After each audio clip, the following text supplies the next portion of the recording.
오늘 본문에서 볼 수 있는 한 부부가 나옵니다. 이름은 아골라와 브리스길라.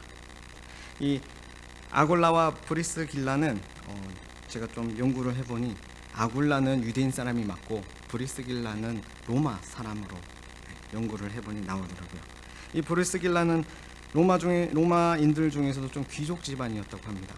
그래서 아골라와 브리스길라는 어떻게 보면 배경이 다르고 신분이 다른 사람들이죠. 좀 차이가 있었습니다. 종교도 다르고 배경도 다르고.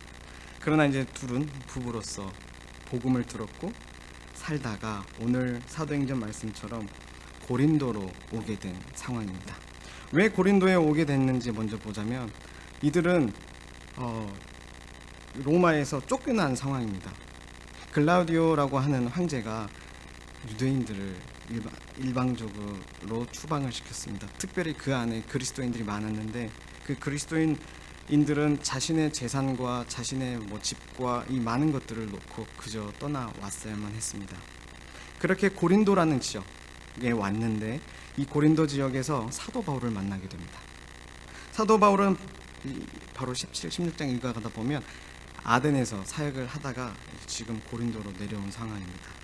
여기서 이제 또 사도 바울은 복음을 전하려고 하는데 이 두 부부가 아니죠. 한 부부를 만나게 된 것입니다. 이 한 부부를 만나서 어떤 일을 했냐면 천막을 만드는 일을 합니다.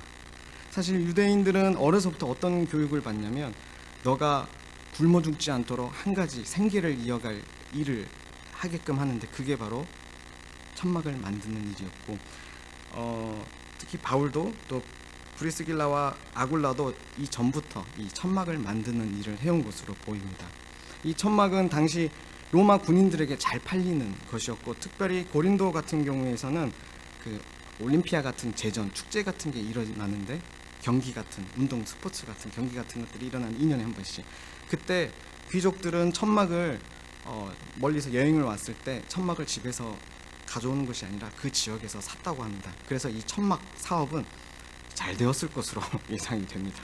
이 잘 되는 사업 가운데 이들이 그래도 중점으로 했던 건 뭐냐면 바로 우리가 읽지 않았지만 4절부터 보면 복음을 전하는 일이었습니다. 이들은 복음을 전하는데 한 팀으로 사역하게 됩니다. 아마 아골라와 브리스길라는 그 바울과 함께하면서 하나님의 말씀 그리고 복음을 깊이 배우고 신앙이 성숙했을 것으로 예상이 됩니다. 그리고 보면 나중에 보면 이 브리스길라와 아굴라가 어느 정도 성숙을 했냐면 밑에 우리가 24절부터 28절까지 읽었던 것처럼 아볼로라는 그 고린도 전서에 나오는 그 유명한 아볼로 파할 때 아볼로가 맞습니다.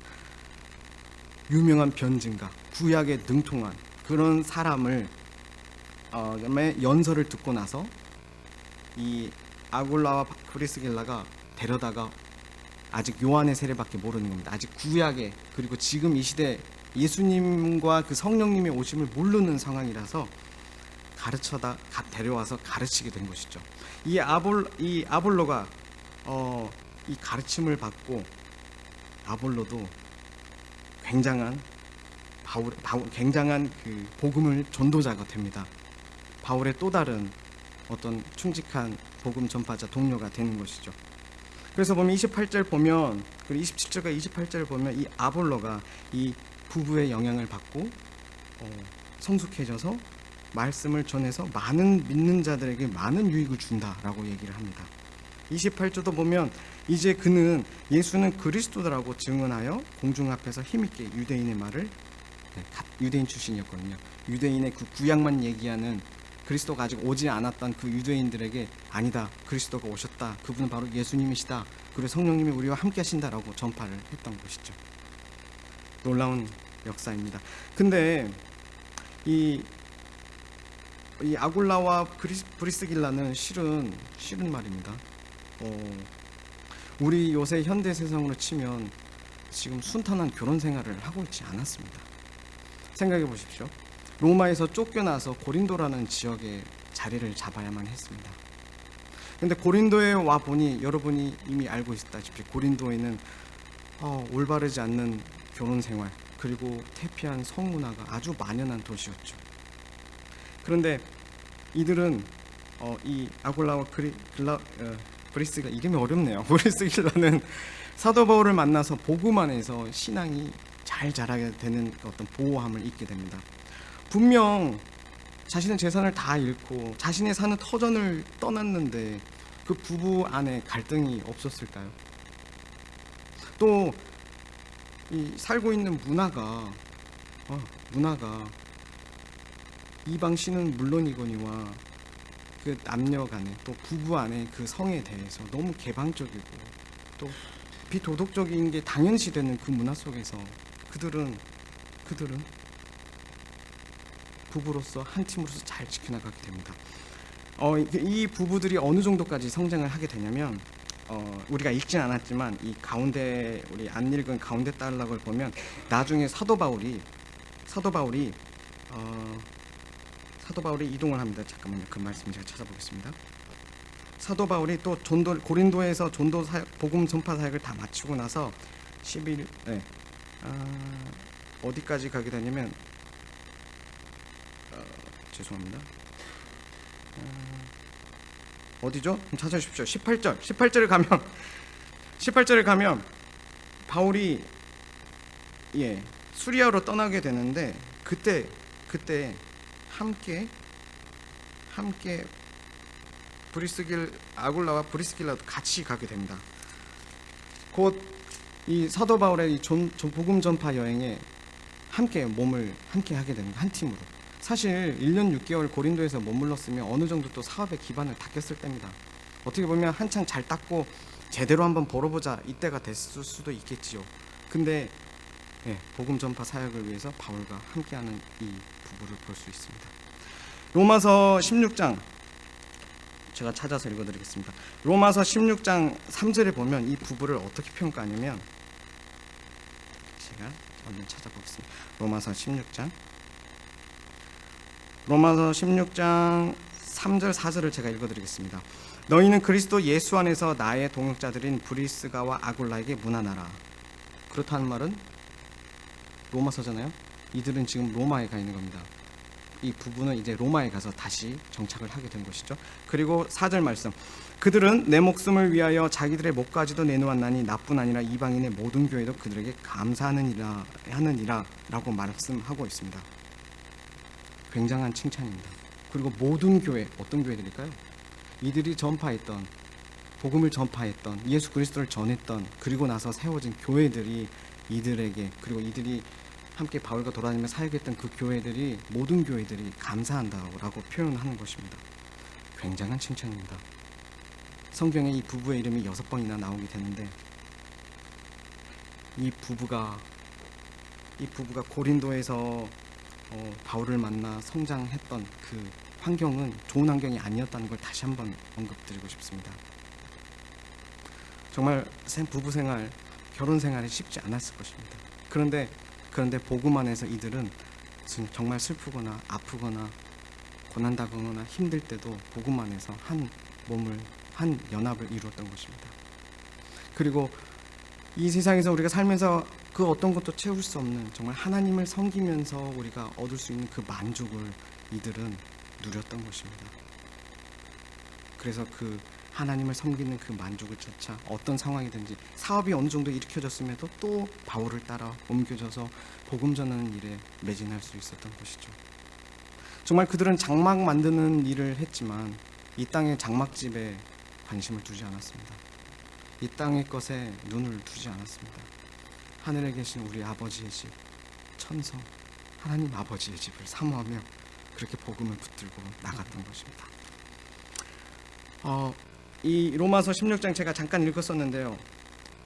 5절을 보면 어떤 말씀이 있냐면, 또 너의 집에 있는 교회에도 문안하라. 내가 사랑하는 에베데노에게 문안하라. 그는 아시아에서 그리스도께 처음 맺은 열매니라. 너의 집에, 저의 집에라고 써 있습니다. 이 부부의 집에. 이제 로마에서 이 부부는 뭐라고 했죠? 교회 공동체로 모이고 있는 것입니다. 이 부부의 집이 또 교회가 된 것입니다. 교회 건물이 된 것이죠. 주를 믿는 복음을 받은 자들이 모여서 함께 하나님을 찬양하고 예배하는 곳이 된 것입니다. 그들의 헌신, 그들의 충성으로 놀라운 역사가 일어났습니다. 근데 잊지 마십시오. 이 부부가 이렇게 위대한 일을 할 수 있었던 것은 예수 그리스도께서 어떤 분이었는지, 이 부부가 오직 예수 그리스도 한 분만을 서로 바라보았기 때문입니다. 우리 세상에서 결혼할 때 갑자기 생각이 나는데 이번 주에 제가 은사님을 찾아뵈었습니다. 제 결혼할 때 결혼식 주례는 못 하셨고 결혼을 위해서 축복 기도를 해주셨던 목사님, 은사님이셨습니다. 목사님이시기도 하고 제 건축 가르쳐준 교수님이시기도 하고요. 찾아뵈었는데 그 결혼을 하려고 하는 많은 제자들이 그 교수님을 찾아뵈면 교수님은 여러 가지 질문을 하시는데 첫 번째 질문이 있습니다. 그 질문은 이런 질문입니다. 너네들 왜 결혼하려고 하니? 이렇게 물으십니다. 그러면 이제 대답이 다 달라요. 그 중에 이제 제가 기억나는 제 선배였어요. 제가 학생일 때 그 교수님실에서 같이 건축을 했거든요. 그러면 이제 선배들 중에 이제 그래도 아는 선배들 같이 있게 해주셨는데 하시는 말씀이, 그 선배들이 사랑하니까요. 또 다른 제목은, 또 다른 말은 저희 너무 사랑해서요 이제 떨어질 수가 없어요. 네. 알콩달콩 행복하게 사려고요. 그러면요 뒤통수를, 특히 남자가 신랑이 대표적으로 맞습니다. 뒤통수 빡 하면서 맞으면서 야 인마 그게 아니야 인마 하면서 맞죠. 그러면 우리 결혼은 왜 하는 것일까요? 왜 우리는 부부가 됐죠? 물론 사랑했죠. 그래서 서로 흘기면서 그래? 보지 마시고 사랑했죠. 사랑은 두 부부를 하나로 만드는 접착제 같은 역할이죠. 그러나 우리 교수님이 원하시는 답은 따로 있습니다. 뭐가 있냐면 하나님 나라를 위해서요. 혹은 이런 대답 정도는 나와야 됩니다. 하나님의 영광을 위해서요. 또 자세하게 또 질문하실 때가 있는데 하나님을 섬기기 위해서요. 그런 대답이 나와야 합니다. 그 이제 다른 대답, 다른 질문들도 있으세요. 근데 첫 번째가 그렇다는 얘기입니다. 이 성경에 부부들이 몇 커플 안 나옵니다. 그 중에 아골라와 브리스길라를 오늘 보았고, 근데 우리 또 다른 커플 하나 기억나지 않으세요? 사도행전 하면 기억나지 않으세요? 누굴까요? 아나니아와 삽비라. 거기도 커플이죠. 근데 거기도 원팀이었어요. 아골라 브리스길라만 원팀 아니었습니다. 거기도 원팀이었습니다. 뭐에 대해서요? 탐심에 대해서 원팀이었습니다.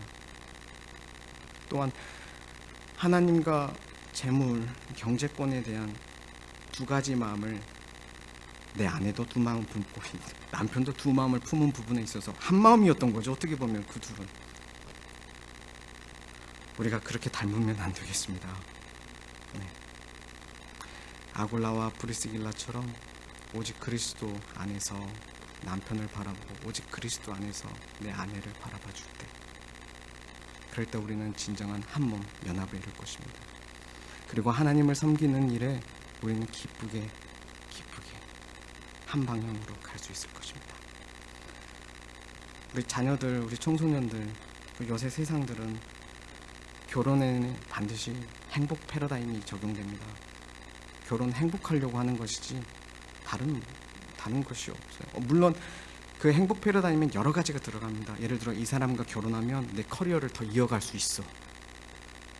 이 사람과 결혼하면 내가 하려고 하는 취미 생활과 내가 하려고 하는, 누리려고 하는 내 행복을, 내 개인의 스페이스를 지켜줄 사람이야. 나도 톤터치, 그녀도 톤터치, 이러면서. 어떡하죠, 우리 청소년들.